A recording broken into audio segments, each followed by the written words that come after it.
3M is one of the oldest industrial giants in America.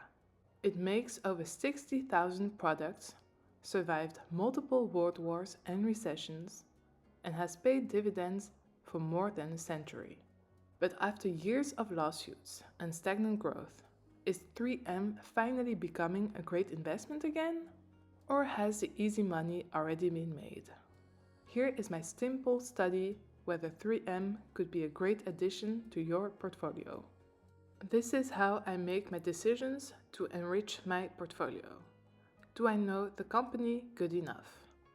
The good, the bad, the turnaround. Why would you want 3M in your portfolio? The pros and cons. And you know me, I love the numbers, so let's run them. So how well do you know 3M?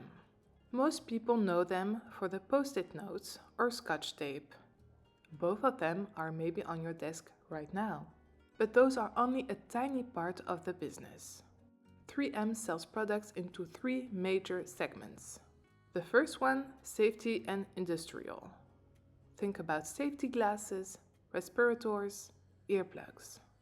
The second one is transportation and electronics. For example, in trains or planes, there are multiple different layers, including a layer of tape. Consumer. We already talked about scotch tape, but also think about all the things in your house, like wall mounters. 3M products go into factories, semiconductors, electric vehicles, hospitals, construction places, aerospace. 3M products can be found in so many different stages of a product, during manufacturing, but also in end product, and in so many different industries. Their diversification is great, and no industry really dominates their revenue. For years, investors avoided 3M because of three major issues: massive PFAS lawsuits, military earplug litigation, and a weak revenue growth. Revenue barely grew for years while the legal battles created uncertainty. Eventually, 3M reached major settlements, allowing investors to focus more on the operating business instead of court cases. So for me, lawsuits are usually a big red flag. But before I discard the stock, let's check some of them. 3M wasn't being judged on its products, it was being judged in court. First came Combat Arms earplug litigation, where hundreds of thousands of veterans alleged defective earplugs causing hear loss. That ultimately resulted in a settlement worth up to $6 billion. Then there was the PFAS lawsuits, involving the forever chemicals that allegedly contaminated drinking water across the United States. Those claims led to another settlement valued at roughly $10 to $12.5 billion. Combined, these legal issues created a massive overhang that decreased 3M's valuation for years. But once the settlements were reached, investors could finally shift their focus back to the company's operations instead of the courtroom battles. In both cases, 3M did not admit liability, but agreed to settle, to move on and try to focus on the business.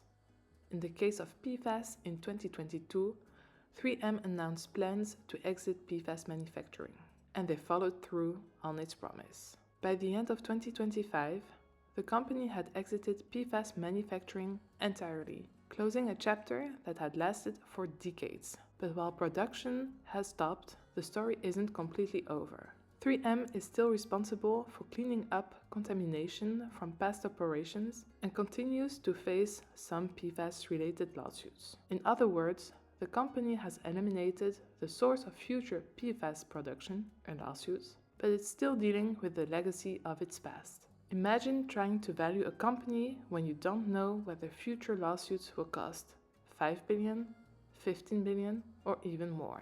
That uncertainty led many investors to avoid the stock entirely. Even though 3M remained profitable, the market assigned it a lower valuation because no one knew what the final legal bill would be. Markets generally dislike uncertainty more than bad news. Once the size and the timing of the liabilities become clearer, investors could model 3M's future cash flows with greater confidence, helping support a recovery in their share price. But the biggest change isn't the lawsuits or the settlements. But before we continue, a quick disclaimer. The simple analysis of the stock can help you get acquainted to the stock. Please contact your financial advisor to see if it fits your personal portfolio and situation. Do your own research and do not base all of your decisions just on this video.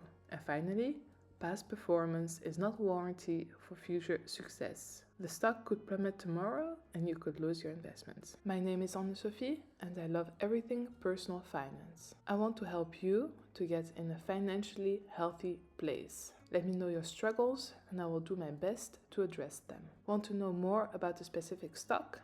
Inspire or surprise me? Back to 3M. The biggest change isn't lawsuits.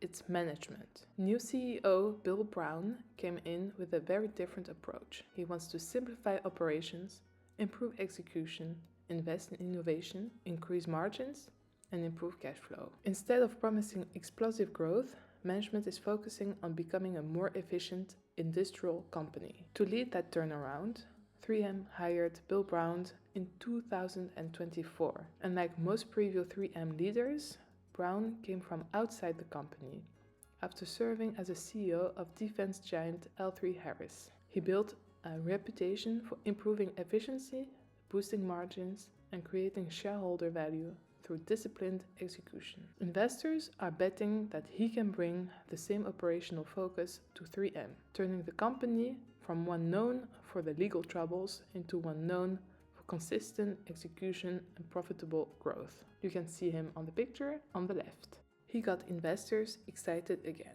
Next to that, at Investor Day, management outlined targets like organic sales growth above market growth, around 25% operating margins by 2027, high single-digit earning per share growth, returning at least 10 billion to the shareholders of the outlook period. For a major industrial company, that's a meaningful improvement if executed well. One of the management's key goals is to grow earnings per share, or EPS, at a high single-digit rate per year. EPS simply measures how much profit the company generates for each share of stock. So when 3M says it's targeting high single-digit EPS growth, it means it expects profits on a per-share basis to increase by roughly 7 to 9% annually. For investors, that's important because over the long run, rising EPS is one of the biggest drivers of a higher stock price. But again,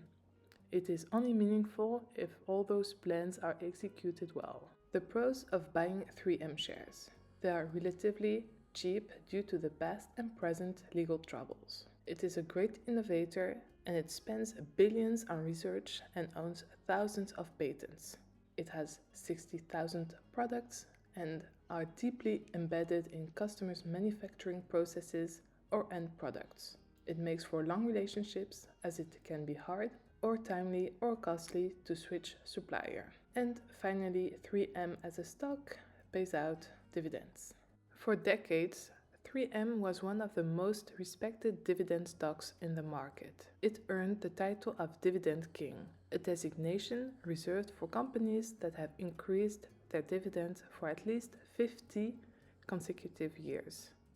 In fact, 3M raised its dividend every year for more than 6 decades, making it a favorite among income investors. That streak came to an end in 2024 following the spin-off of its healthcare business Solventum. As part of the separation, 3M resets its dividend to better reflect its smaller size and prioritize financial flexibility after years of costly legal settlements. While some investors were disappointed to see the Dividend King status disappear, others viewed the lower payout as a practical move. A more sustainable dividend means that the company can invest in the business, strengthen its balance sheet, and continue buying back shares, all of which could support long-term growth. The cons of buying 3M shares. They are heavily dependent on a good economy. Industrial demand can weaken during recessions, and therefore 3M is at risk. Historically slow growth. Legal liabilities haven't disappeared completely and settlements are still going on. Much of the optimism is built on management turnaround plan. It still has to prove itself and they have to execute it well. On to my favorite part of the video. Let's run the numbers. I have created two scenarios. In the first one, Bill Brown is successful in its plan. The stock grows 6% a year and is back on path to become a dividend king again, growing 20 cents each year. In the second scenario, management overpromised and the growth stagnates. The dividend stock does grow with 30 cents every year. As you can see in scenario 1, the growth of 6% every year brings a total of $125 on a share that costs today about $158, which is a very good return for a dividend stock. The dividends on the other side, $46 in 10 years. It's not a lot, but it's consistent. In scenario 2, the growth stagnates and brings $10 on a stock of 158, which is very bad for a growth stock, and the dividends grow to a 650 a year, which can be very nice if you try to make an income out of dividends. Here is my conclusion on 3M. Is it a good company? Yes. Should you add it to your portfolio? It depends. If you are looking for dividends, yes. Are you looking for growth? Only if you think Bill Brown will succeed in its turnaround plan. Do you think the legal troubles will settle? Then it's a good idea. If you think it's going to be only more trouble, then you should probably skip. Thank you so much for choosing my quick and simple analysis of 3M. If you are looking for any more information, please contact me. I would love to help you. If you have any idea for a new stock I could investigate, please let me know. Thank you so much, and till next time.